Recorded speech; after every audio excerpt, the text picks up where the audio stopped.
ये अलग अलग सभी लोगों ने अपनी अपनी शुभकामना दी हैं। सभी लोगों ने इसमें प्रचार में बढ़ चढ़ कर हिस्सा लिया है। गाजियाबाद का बहुत भव्य कार्यक्रम यहाँ आयोजित होगा। 3 लोग भेजो आप। 133वां जन्म उत्सव। ये बाबा साहब का बहुत सुंदर स्टैचू है। ये अलग अलग लोग हैं। आओ देखो भैया, बाबा साहब की किताब बेच रही है हमारी बहन जी। अनु कह रही है मेरे पास 1 सेकंड का टाइम नहीं है। देवकीनंदन देख रहा रंडियों की तरह मेरी इंटरव्यू। कितना अपने आप को बहुत सड़ी कर वो करते हैं। सभी को ये हमारी स्टॉल लगी हुई है जगह जगह की, और दूर दूर से साथी आ रहे हैं हमारे। जय भीम। कहाँ से आए हो? मुरादनगर से। मुरादनगर से। हाँ, बाबा साहब की जो है ये वहाँ मुरादनगर में भी कार्यक्रम है, वहाँ क्यों नहीं लगाई किताबें? वहाँ भी भीड़ लग रही है, यहाँ भी लगाएंगे। अच्छा, दोनों जगह आप यहाँ रहोगे, हम नहीं तो सभी लोग रहेंगे। चलो ठीक। जय भीम जी। हंसता हुआ नूरानी चेहरा। बाबा साहब की जयंती की खुशी है? हाँ जी, बहुत खुशी है। कारण क्या है? बाबा साहब से प्यार है जी जी। चलो बहुत अच्छी बात है। इन्होंने स्टॉल लगाई है, और चाय जुगनू हमारे पत्रकार साहब है, इनकी तरफ से शाम को सभी को फ्री है। लोग ये हमारे सतपाल बौद्ध जी आ चुके हैं। और नमो बुद्धाय जय भीम जी। कहाँ से आए हैं? कहाँ से आए हैं आप? आपका निवास क्या है? मेरा निवास है ग्राम बधौली, थाना खरगोदा, जिला मेरठ, उत्तर प्रदेश। जी। तो बाबा साहब का ये जो आप लोग किताब वगैरह बेचते हैं जी, इसके अंदर कुछ इनकम भी है या सारा जीवन ऐसे लगा रहे हैं? इनकम का नहीं है, ये हमारा समाज को जगाने का उद्देश्य है। जी जी। बस मात्र। बहुत बहुत ये बने भगवान बुद्ध का महत्वपूर्ण संदेश है। जी जी। दीपक स्वयं बनो। जी जी। चरण सिंह जी, बाबा साहब की जयंती मनाई जा रही है, बुद्ध पूर्णिमा भी आएगी, लोगों में हौसला भी है, उत्साह भी है, पैसे भी खर्च कर रहे हैं, मेहनत के पैसे खर्च कर रहे हैं। समाज में क्या परिवर्तन देखने के लिए मिल रहा है? समाज में तो काफ़ी परिवर्तन हो गया। जहाँ लोग बोलते नहीं थे, दहाड़ रहे हैं, चिल्ला रहे हैं। जी। दहाड़ना चिल्लाना तो ठीक है, लेकिन बाबा साहब का अंतिम संदेश था उसमें अभी ये लगाया है, कुछ लोग अच्छे कार्य में रोड़ा अटकाते हैं, उनकी परवाह किए बिना आप अपना कार्य करते जाओ। जब उनकी समझ में आ जाएगा कि कार्य अच्छा हो रहा है तो वह भी आपसे प्रशंसा बन जाएंगे। ये बाबा साहब ने लिखा है। तो इसमें जो गाजियाबाद है, हमारा मुरादनगर है, दिल्ली है, मेरठ है, पूरे देश के अंदर राजनीतिक सत्ता को प्राप्त करने से पूर्व सत्ता को सुरक्षित रखने के लिए समाज के सुधारों की अत्यंत आवश्यकता है। इस पर अपना कितना आप फोकस करते हैं? इस पर मैं 100% फोकस करता हूँ, क्योंकि हमारी सत्ता जब तक ज़्यादा कामयाब रहेगी जब हम सामाजिक रूप से एक हो जाएंगे। बाबा साहब ने कहा है कि सत्ता परिवर्तन हो सकता है, सत्ता से सब कुछ हासिल हो सकता है। जी जी। लेकिन उससे पहले हमें सामाजिक बनना होगा। जब सामाजिक हम हो जाएंगे जी जी। तो हमें सत्ता प्राप्ति हासिल हो जाएगी। वो आगे तक चलेगी, बहुत समय तक चलेगी। आज देश के अंदर हमारे जो लोग हैं काम कर रहे हैं, खूब पैसा भी लगा रहे हैं।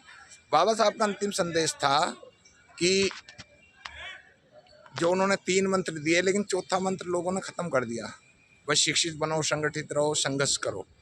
लेकिन उन्होंने एक संदेश और भी दिया था, वो संघर्ष का था कि भगवान बुद्ध की शरण में जाना है, बुद्धम अपनाना है, धम्म अपनाओ।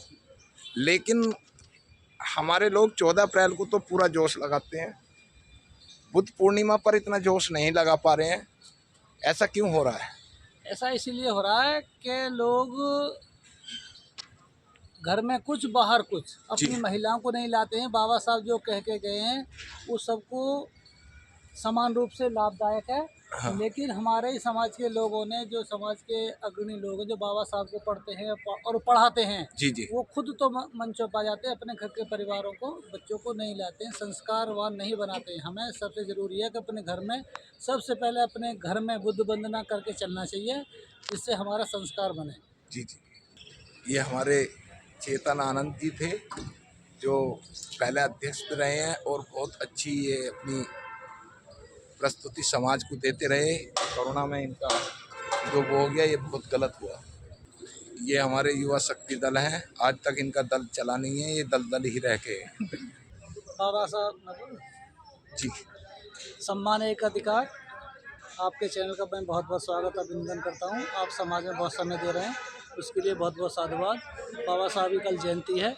मेरा सभी समाज के बुद्धिजीवी, पढ़े लिखे, अनपढ़, नौजवान, महिला, बहन, बच्चों को सभी को ये संदेश है, बाबा साहब की जयंती को बड़े हर्षोल्लास के साथ मनाएं। अपने घर में पूरी पकवान बनाएं, घरों को सजाएं और बाबा साहब की बुद्ध वंदना करें, बुद्ध उनका धम्म पढ़ें और अपने आप को एकदम बाबा साहब का अनुयायी बनाएं, भक्त ना बनाएं। बाबा साहब का अनुयायी बनाएं, भक्त ना बनाएं।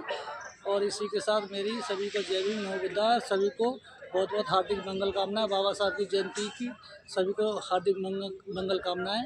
तो बाबा साहब का जन्मदिन ऐसे ही हम मनाते रहें और आगे दिनों दिन देश पे हम एक दिन राज करेंगे। इस संकल्प के साथ सभी को जय भीम, नमो बुद्धाय। बहुत बहुत धन्यवाद आपका।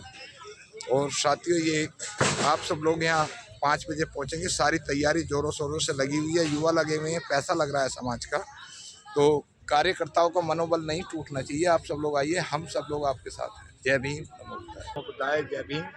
गाजियाबाद नवयुग मार्केट, ये गाजियाबाद का सेंटर है हमारा। और जितने भी हमारे 8 फ्लोर के लोग हैं, मोहल्ले हैं, उन सभी में यहाँ बहुत विशाल भव्य कार्यक्रम 3 दिन का यहाँ आयोजित किया गया है, 13, 14 और 15।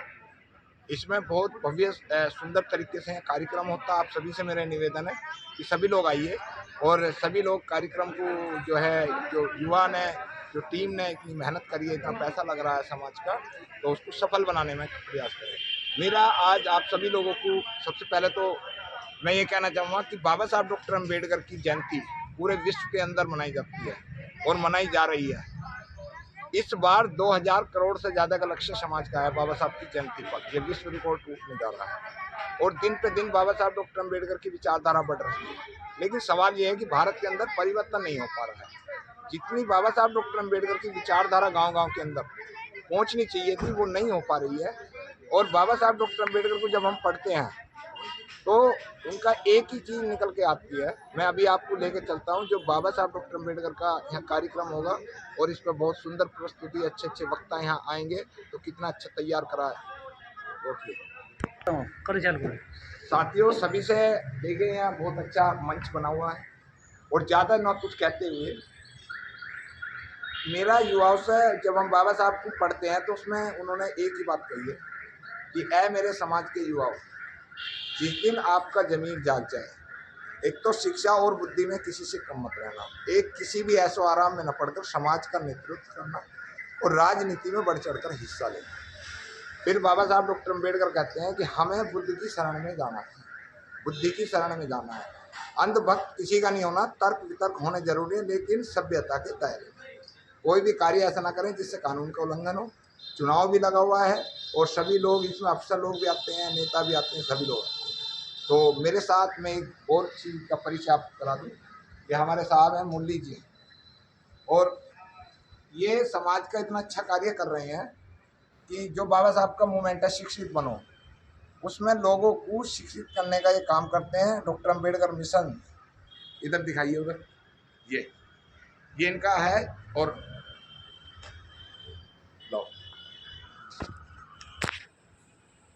मुरली जी, आप बच्चों को ग्रेजुएट, पोस्ट ग्रेजुएट किस तरीके की क्लास देते हैं?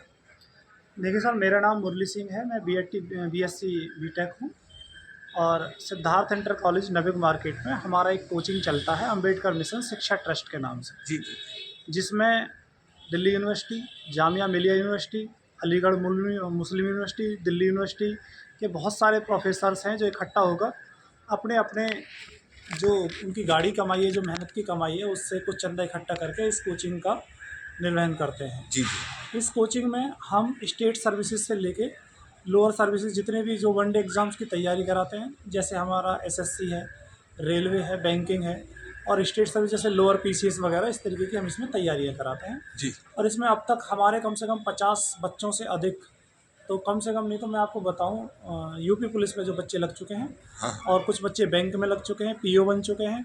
और अभी रिसेंटली हमारा एक यूपी पुलिस में एक दरोगा का बैच गया था जिसमें हमने अभी 7 बच्चों का चयन कराया। जी जी तो इस तरीके से ये प्रक्रिया चल रही है और लगातार हम साल में 2 बैच ले लेते हैं जी जी। और दिन पे दिन लोगों के सहयोग से ये बाबा प्रक्रिया साहब बहुत अच्छी डॉक्टर चल रही है। अम्बेडकर को कितना फॉलो करते हैं और क्या बाबा साहब की विचारधारा बढ़ रही है समाज में या घट रही है? देखिए, विचारधारा बढ़ रही है या नहीं बढ़ रही है, ये तो जो हमारे बुद्धिजीवी वर्ग है वो ज़्यादा जानते हैं। मेरा तो बाबा साहब का केवल एक जो पहला स्लोगन है उस पे ही मैं काम करता हूँ। मैं नाम करने से ज़्यादा बेटर समझता हूँ कि हमारा काम करने का ज़्यादा लक्ष्य रहना चाहिए। और मेरा तो केवल एक ही है कि शिक्षित बनो। अगर हम शिक्षित बन जाते हैं तो बाकी के दोनों बाबा साहब के जो स्लोगन है, शिक्षित बनो, संगठित रहो और संघर्ष करो, उसी से सारे सम्मिलित हैं। जी जी जी। युवाओं को बाबा साहब की जयंती पर कुछ स्पेशल संदेश शॉर्टकट। देखिए, मैं चाहता हूं कि बाबा साहब की जयंती पर इस समय जो भी इस रिगार्डिंग जो भी बातें चल रही हैं, मैं आता जाता रहता हूं समाज में, मैं बच्चों को देखता हूं। बच्चे हम आजकल दोगले पैदा कर रहे हैं। जी आजकल क्या है कि वही बच्चे हमारे, अब नवरात्रियाँ चल रही हैं, वही माताएं बहनें हमारी नवरात्रि का व्रत रख रही हैं, वही बाबा साहब की जयंती में आके बाबा साहब के जय जयकारे लगाएंगे। हाँ। ये वही बच्चे हैं जो कुछ दिन पहले भोले बाबा की जो आप कहेंगे कावड़ लेके आ रहे थे, वही बच्चे रहेंगे दारू पी के आज की डेट में डीजे के सामने बाबा साहब के जातिगत गाने चला के डांस करेंगे। जी जी। अब पता नहीं किस तरीके से हम बच्चों को शिक्षित कर पाएँ। वैसे मेरा मानना है कि हम लोगों को इससे इकट्ठा होकर गांव-गांव में महिलाओं को ज़्यादा शिक्षित करना चाहिए। उनके दिमाग से ये जो मानसिक तनाव जो बना हुआ है, जो धार्मिक तनाव बना हुआ है, धार्मिक बेकार पाखंडवाद बना हुआ है, उनको दूर करें और महिलाओं को आगे लाएँ और बच्चों को शिक्षित करें और उनको हमारे समाज के शिक्षित होने के बारे में या संगठित होने के बारे में उनको अवगत कराएँ। बहुत बहुत धन्यवाद आपका सम्मानित अधिकार को टाइम देने के लिए। Thank you. और आप सब लोगों के स्वागत के लिए हम सब लोग यहाँ उपस्थित होंगे।